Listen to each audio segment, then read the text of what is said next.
Episode 144. Suamiku seorang CEO. Kenapa pernikahanku semakin rumit?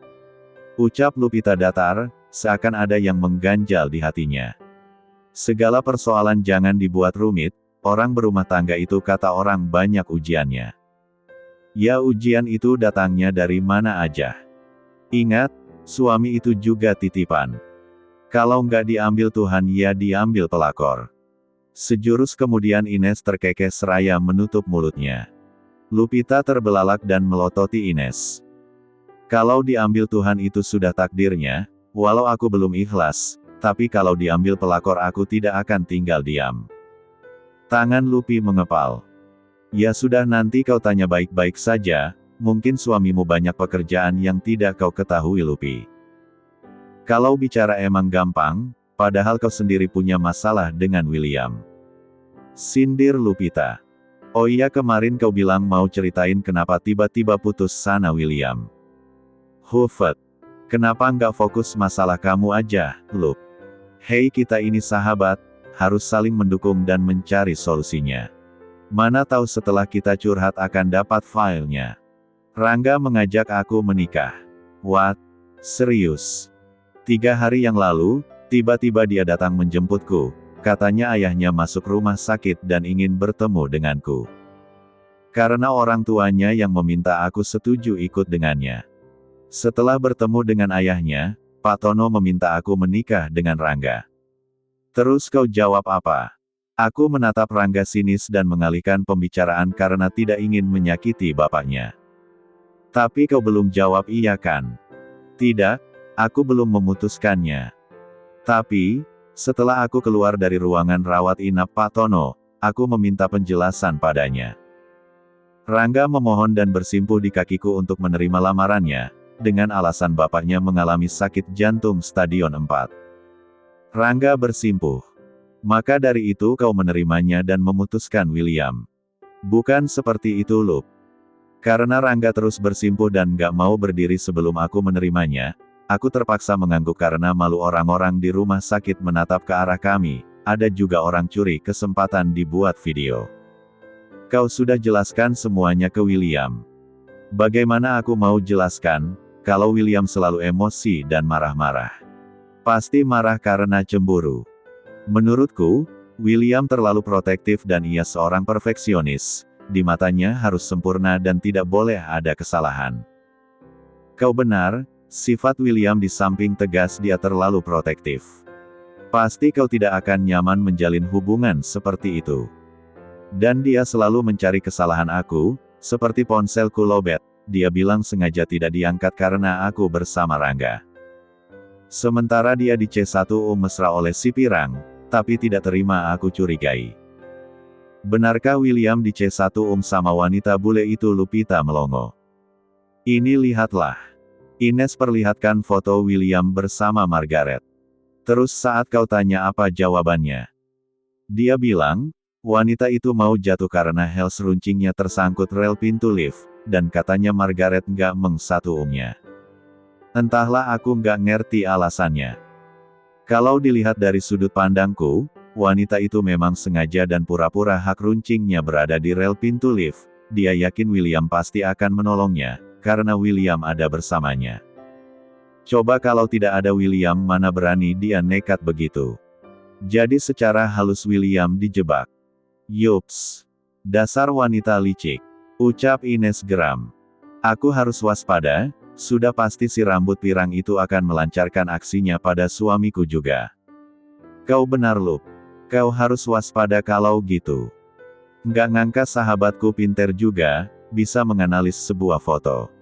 Tapi kenapa William tak menyadari dan menganggap itu musibah? Cik. Ines mendesah kasar. Ya sudahlah, sekarang aku sudah tidak ada urusan lagi dengannya. Kalau kau yakin ini adalah rencana si Pirang, kenapa kau masih kesal sama William? Sudah sana baikan lagi. Cik. Nggak segampang itu balikan lagi, aku ingin dia menyadari kesalahannya dan jangan buat kesimpulan buruk juga padaku. Kalian berdua sebenarnya sama-sama cinta, tapi sama-sama egois. Sudah dulu ngobrolnya, kita selesaikan dulu desainnya, nggak akan ada habisnya. Ines memutuskan obrolan. Waktu sudah menunjukkan pukul 5 sore.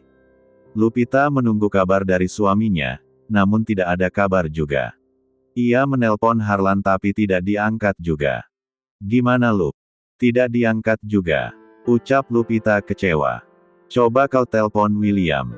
Lupita mencari kontak William dan menghubunginya. Halo Will. Ada apa Nona? Ini sudah jam 5 sore, kenapa Mas Harlan belum menghubungiku untuk pulang?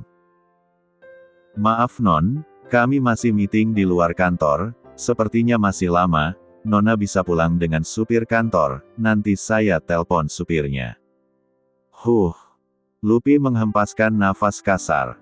Tidak usah, aku naik taksi aja. Cetusnya dan mematikan telpon sepihak. Ayo kita pulang Nes. Ku antarkan pakai motor ya. Tidak usah, jaraknya jauh dan berlawanan arah denganmu, aku naik taksi aja. Kau yakin? Iya. Dua sahabat itu melangkah pergi meninggalkan ruangannya. Sesampainya di rumah Lupi bersiap untuk mandi. Suara pintu diketuk dari luar. Siapa? Kakak. Saya Bu.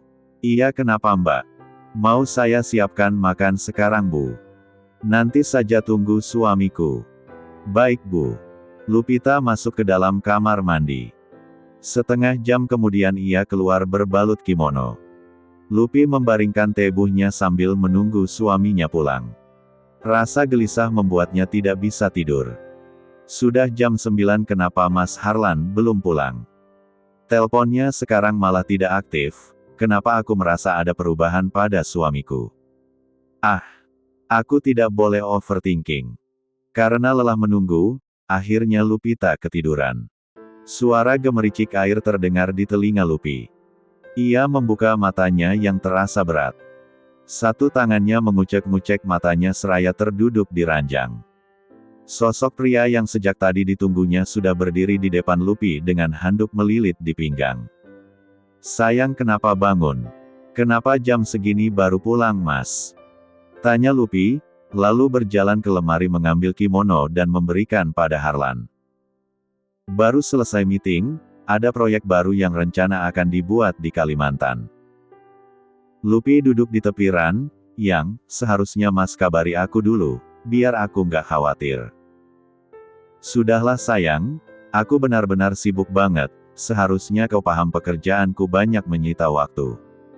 Mas, tolonglah hargai aku sebagai istrimu, aku hanya minta kau kabari aku walau hanya melalui pesan singkat. Tadi aku menunggumu ke ruanganku, tapi kau tidak datang. Saat mau pulang kantor, tidak ada kabar juga darimu. Bukankah tadi kau menghubungi William? Pasti kau sudah tahu kalau aku sedang meeting di luar kantor. Lupita menarik nafas dalam-dalam dan dihempaskan nafas kasar, terasa sesak di ulu hatinya, aku paham Mas sedang meeting, tapi tolong kabari aku. Aku baru pulang dan lelah, kenapa kau tidak bisa mengerti suamimu ini? Aku tahu kau masih kesal dengan kejadian siang tadi. Lupita beranjak dari duduknya dan menatap nanar suaminya yang terduduk di sofa. Iya, aku memang kesal. Apa pantas Mas makan berdua dengan wanita ular busuk itu? Sementara aku menunggu suamiku makan siang bersama. Kenapa Mas? Dan si pirang itu ternyata tunanganmu. Kau bilang hanya dijodohkan, bukan bertunangan. Cik, siapa yang bicara seperti itu? Alexa, sekretarismu yang genit itu. Itulah sifat kamu yang mudah terprovokasi orang. Belajarlah untuk tidak mudah terhasut. Kenapa kau bisa makan dengan si pirang itu? Hufet. Harlan meniup kuat, dia datang saat aku sedang di ruangan William. Aku buka pintu ruangan, Margaret sudah menyediakan makanan di atas meja. Kenapa tidak Mas cegah? Justru ikut makan bersama kan? Harlan beranjak dari duduknya, aku juga sudah melarangnya Lupi. Tapi dia memaksa. Aku hanya makan 2 sandwich. Tak lama kau datang, kalau tadi aku ke ruanganmu sudah pasti kita ribut lagi, aku menghindar dari keributan. Aku hanya ingin kamu berpikiran positif, jangan terus-terusan menyalahkanku. Bentak Harlan, wajahnya terlihat memerah menahan emosi. Lalu ia berjalan ke arah pintu dan membuka handle. Buang rasa cemburumu yang berlebihan. Kau tidak pernah percaya pada suamimu sendiri. Brak. Harlan keluar dari kamar dengan membanting pintu. Lupita bergeming sambil meremas D4 dannya yang terasa nyeri. Episode 145. Malam itu Lupi mulai merasakan perubahan pada diri Harlan, biasanya dia sangat perhatian dan penuh kasih sayang. Mungkin saja memang suaminya sedang lelah dan banyak pekerjaan kantor hingga menyita waktu sampai larut malam. Begitu kira-kira pikir Lupita. Tidak ingin berdebat lagi, Lupita membaringkan tubuhnya di atas ranjang dan meneruskan tidurnya yang tertunda. Jam sudah menunjukkan pukul 5 pagi, Lupi terbangun untuk menjalankan aktivitasnya. Ia mencari sosok suaminya di sampingnya, namun Harlan tidak ada di sebelahnya. Lupita sudah terbiasa mendapat P3 lukan hangat dari sang suami. Apa Mas Harlan masih marah? Kenapa dia tidak tidur di sini? Lupita mulai merasa ada yang hilang. Saat menapakkan kakinya ke lantai, ia mendengar suara dengkuran halus. Lupi bernafas lega melihat suaminya tertidur di sofa. Lupi melangkah masuk ke dalam kamar mandi untuk membersihkan diri. Setengah jam kemudian ia keluar dan memakai pakaian kantor. Melihat suaminya belum bangun, Lupi membangunkan Harlan dengan mengguncangkan tubuhnya. Mas bangun sudah jam setengah 6. Harlan mengerjap-ngerjapkan matanya.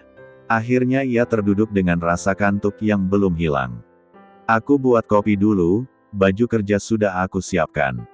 Ujar Lupita dan berjalan keluar kamar. Jam berapa semalam aku tidur? Rasanya masih mengantuk. Harlan mengacak rambutnya dan menyeret kakinya masuk ke dalam kamar mandi. Big Ijah masak apa hari ini? Buat nasi goreng brokoli dicampur udang dan bakso. Nyah. Wah pantas wangi banget. Mbak Nur kemana? Itu lagi ngepel di belakang dekat kolam. Lupita mengambil cangkir dan kopi hitam untuk suaminya. Setelah menyeduhnya ia mengaduk kopi hitam itu. Bi, jangan lupa buat telur mata satu dan taruh di atas nasinya ya. Iya Nyah. Lupi berjalan ke ruangan meja makan dan menaruh kopi di atas meja. Tak lama Harlan berjalan mendekat dengan setelan jas biru navy. Ia menarik satu kursi dan duduk, meja rumput kopi buatan istrinya dengan perlahan. Bi Ija datang dengan membawa 2 piring nasi goreng. Tidak ada obrolan dari keduanya, mereka sibuk dengan nasi goreng di depannya. Aku harus berangkat sekarang, tidak langsung ke kantor, akan menemui paman di hotel. Ucapnya seraya mengelap B1 birnya dengan tisue. Jam berapa sudah berada di kantor? Aku tidak bisa pastikan. Aku sudah berpikir sepertinya kau butuh kendaraan pribadi khusus untukmu, nanti pergilah ke showroom mobil bersama Pak Udin supir kantor. Lupita menghentikan makannya, ia menghela nafas kasar. Tidak usah, aku akan naik taksi saja. Harlan berjalan mendekat dan mengsatu keningnya. Aku pergi dulu. Ia melangkah keluar teras. Lupita tidak seperti biasanya mengantarkan suaminya sampai depan, atau berangkat bersama seperti yang sudah ia lakukan beberapa hari ini. Bi, masih ada nasi gorengnya? Adanya. Tolong nasi gorengnya ditaruh tempat makan ya, aku mau bawakan untuk sahabatku. Iya Nyah. Jam sudah menunjukkan pukul 6.30. Lupi sudah memesan taksi, ia masuk ke dalam mobil menuju perusahaan milik suaminya. Kenapa Mas Harlan buru-buru sekali berangkatnya, tidak seperti biasanya. Lupi terus berperang dalam hatinya. Apakah sikap cemburuku sangat berlebihan pada suamiku? Apa sebenarnya yang suamiku inginkan? Kenapa setelah kedatangan paman dan si pirang itu suamiku sedikit berubah, nggak semanis biasanya? 1 jam dalam perjalanan, taksi berhenti di depan gerbang Vandeles. Setelah Lupi membayar taksi ia berjalan masuk ke dalam. Ceklek. Hai baru datang. Aku baru sampai 15 menit kok. Ini aku bawakan nasi goreng. Wah. Aku sudah sarapan di rumah. Ya buat nanti siang saja. Pasti udah dingin, ya sudah aku makan sekarang. Hei, kenapa dengan wajahmu? Hah? Ada apa dengan wajahku? Wajahmu terlihat murung. Apa ada masalah dengan suamimu? Lupi menghempaskan nafas kasar, aku melihat ada perubahan pada Mas Harlan. Entahlah atau mungkin perasaanku saja. Inilah kadang yang buat aku takut untuk menikah.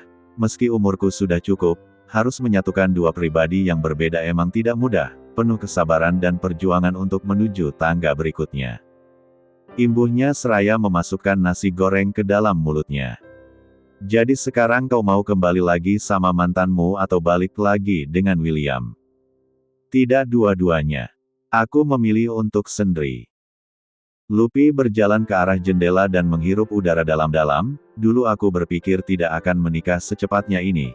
Tapi Tuhan berkehendak lain, kami menikah dengan tuduhan berbuat M3 sum. Dan aku tidak pernah menyangka kalau suamiku seorang CEO, bahkan bermimpi saja tidak pernah. Dan baru menyadarinya kalau suamiku tidak akan pernah terlepas dari sosok wanita di sekitarnya, karena ia harus berhadapan banyak klien. Tidak begitu juga Lupi, yang terpenting suamimu setia walau dikelilingi banyak wanita. Semoga saja Mas Harlan setia. Ucapnya lirih dan berjalan di meja kerjanya. Ya sudah yuk kita kerjakan tugas ini, nanti jam 9 aku harus ikut meeting, bersama Bu Lita. Kepala Divisi Desain. Mereka mulai fokus bekerja. Sedang Lupita menggambar sebuah desain interior sebuah rumah hunian sederhana. Aku akan buat desain ini untuk koleksiku, suatu saat ada yang membutuhkan dan akan aku jual. Aku tidak berniat membelot dari perusahaan suamiku, tapi ini untuk menjaga-jaga batinnya dan berusaha fokus untuk mengusir kekesalan pada suka suaminya. Di sebuah hotel. Jadi paman akan tinggal di sini. Bukankah ada perusahaan di Belanda yang harus paman jaga? Tenang saja, perusahaan dipegang oleh orang kepercayaan paman. Kau tidak usah khawatir carikan perumahan mewah untukku. Baiklah akan aku rekomendasikan dari beberapa desain di perusahaanku. Usahakan dekat perumahanmu. Harlan menarik nafas dalam-dalam, kita lihat saja nanti. Aku akan mengucurkan dana untuk perusahaanmu, 500 miliar. Kurasa tidak perlu. Perusahaanku tidak mengalami masalah, justru sedang berkembang. Itu hakmu Georgi, keuntungan dari perusahaan permata dan berlian yang aku kelola di Belanda. Simpan saja paman, aku belum membutuhkannya. Ya sudah bila tidak ada yang perlu dibicarakan aku pergi. Alfonso mengangguk. Saat Harlan membuka pintu dan keluar dari kamar Alfonso, Margaret membuka pintu kamarnya yang bersebelahan dengan kamar Alfonso. Gurji, kau mencari siapa ke sini? Kau pikir cari siapa? Tentu saja paman. Ku pikir mencariku. Ucap Margaret percaya diri tersenyum malu-malu. Harlan gelengkan kepala. Jangan melewati batasanmu, dan aku tegaskan dari sekarang. Jangan pernah bawakan aku makanan apapun ke dalam ruanganku, gara-gara kau Lupi marah padaku. Maksudmu Lupi siapa? Harlan langsung terdiam, dia tak sadar menyebutkan nama istrinya. Sudah lupakan. Ucapnya dan melangkah pergi. Georgia tunggu. Aku ikut bareng ke kantor. Kau cari taksi saja. Aku tidak langsung ke kantor. Harlan berkata tegas dan berjalan cepat. Margaret menghentakkan kakinya karena kesal. Sialan. Jauh-jauh aku datang ke sini tapi kau masih sulit aku taklukkan. Tidak. Aku tidak boleh menyerah. Sementara Harlan sudah keluar dari pintu lift dan berjalan keluar lobi, saat melewati pintu kaca, tiba-tiba Harlan bertabrakan dengan seseorang. Duk. Harlan mengambil paperback yang terjatuh di lantai. Maaf. Gurji. Tiffany. Benarkah ini kau? Iya. Aku menginap di hotel ini. Kapan kau berada di Indonesia? Kalau begitu, kita ngobrol di kafe. Pria tampan berjas biru navy itu sudah duduk di sebuah kursi bersama Tiffany memesan 2 cangkir kopi dan red velvet. Mereka mengobrol bersama. Bagaimana kabar Mama? Sangat baik, dan Mama pernah mencarimu Geo. Kenapa kau meninggalkan Belanda mendadak? Aku ada urusan di Jakarta. Kau tinggal di mana Geo? Boleh minta nomor teleponmu? Harlan mengeluarkan kartu nama. Kau bisa hubungi ke nomor kantorku. Tiffany menerima kartu nama itu dan menatapnya. Kau membangun perusahaan di sini. Harlan mengangguk. Aku juga bekerja di perusahaan kakak dari ayahku di sini. Oke Fanny, aku pergi dulu ke kantor. Lain kali kita bisa ngobrol lagi. Baiklah Geo, sampai ketemu nanti. Harlan beranjak dari duduknya dan meninggalkan Tiffany setelah menyeruput abis kopi hitam.